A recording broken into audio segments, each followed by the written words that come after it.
month 6 remote year recap. Chiang Mai, Thailand. Thailand gives me the proof and the reality that there is a kinder way to live life, to myself and to others. It gave me a sense of home, similar to Colombia, only better, deeper. It reminded me about how important becoming a guru of our minds really is. And in Thailand, I was able to relax, reconnect, and rewire.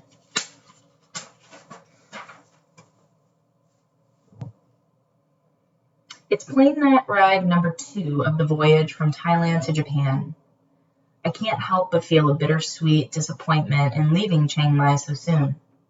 Yes, it was a 4-week country, but the fact that the last week was in the islands for the holidays meant I only had 3 weeks.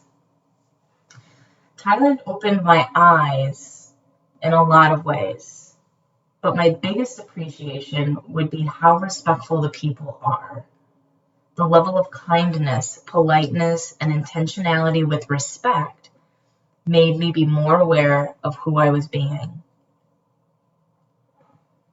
The takeaway from Thailand would be the realization of how unfit I am for living in the US. I think about what it would be like to go home, and it instantly puts me in an anxious state with how fast-paced, impatient, arrogant, and inconsiderate the people are.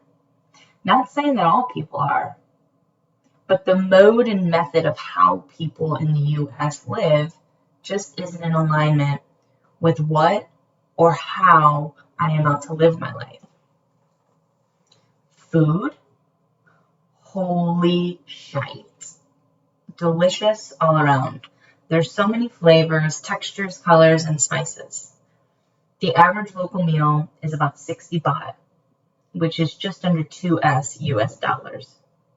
Portions are decent sizes, and one of the things I appreciated most was how reasonable the sizes were. I never overate, nor did I have to take food home for leftovers, meaning I got fresh food more often.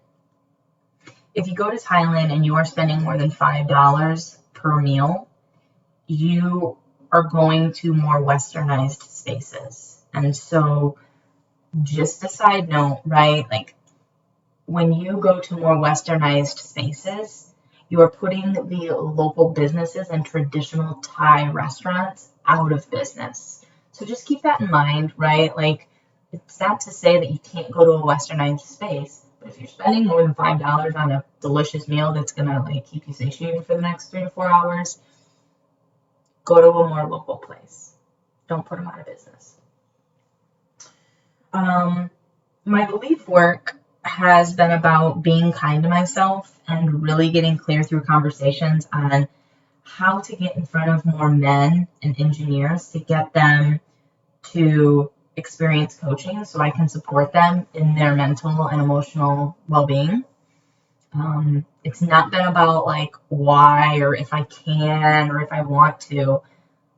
It's a matter of how can I do this. I'm very clear that these are the people I'm meant to serve, and this is the shit that's going to make a big difference and dent in the way our society exists and how to move forward. So it's just a matter of how do I get them to open up and experience it and move forward from that.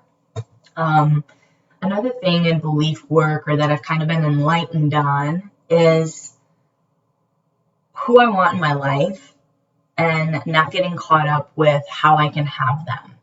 This is pertaining to personal relationships and or what the idea or the forced image of what a healthy relationship looks like. As most of you know, going into remote year, I was in a very, very healthy relationship. And in the first quarter, I decided that it wasn't wise for me to try to stay committed because it was actually taking me away from being able to be present in Latin America. And so this whole, the last 3-4 months, I've been trying to like push it away, or like cut them out of my life. And I've just really gotten clear on like they mean so much to me. I don't want her and her son to be out of my life. And I want to be able to love and support them in whatever way I can. And so it's just a matter of trying to move away from the ideology of what a relationship looks like, because a lot of the times we are taught that with love or with relationships, drama, fighting, heartbreak has to occur. And so in Thailand, I've just really gotten clear on like keeping connection with my loved ones back at home, redefining like who matters, who I'm willing to give energy and time to, and who I'm not. And it's made a big difference on how I'm able to show up. This month's living situation, studio apartments, which was a godsend for me, people. Another thing that I really, really enjoyed is all the buildings had a pool and a fitness center within them too. So it was really good for me to be able to like remove myself from the group to really like recharge and reset my soul.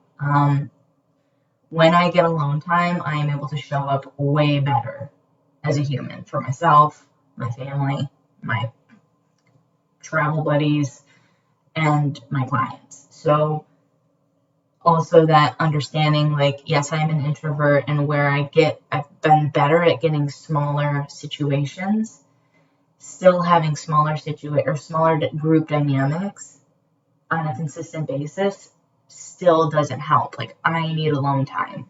And so having a studio apartment was so good that I actually paid more money in this month in Japan to make sure that I am like in a studio in the central location close to the workspace so I can kind of just be on my own. The group dynamic, it was a really bittersweet month. We lost 3 people, not in like death, but due to financial and or new business opportunities. We've lost 3 Amanis per se, so that's sad. But I'm super happy. It's just the dynamic of the group won't be the same without them here.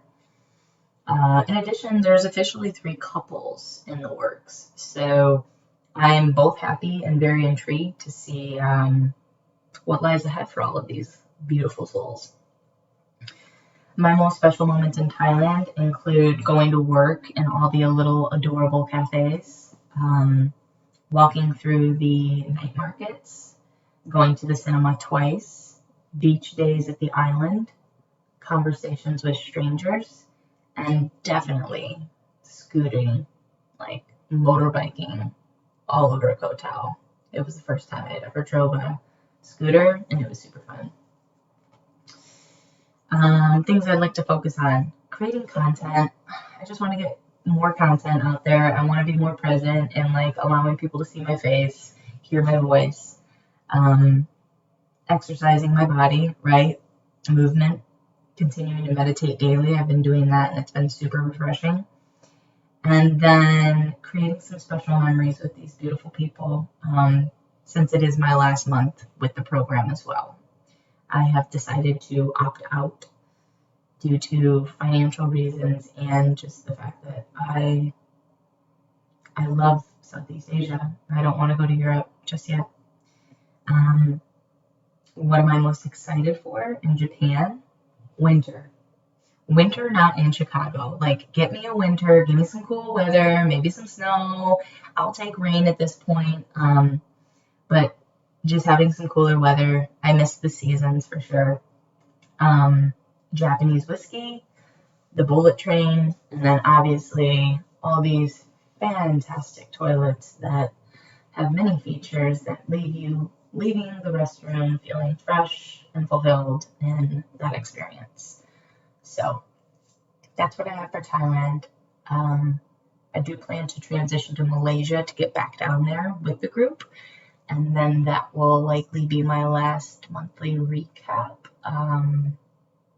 But no worries. I'll be around. I'll be creating content. So thanks for watching. I'll check you later. Peace.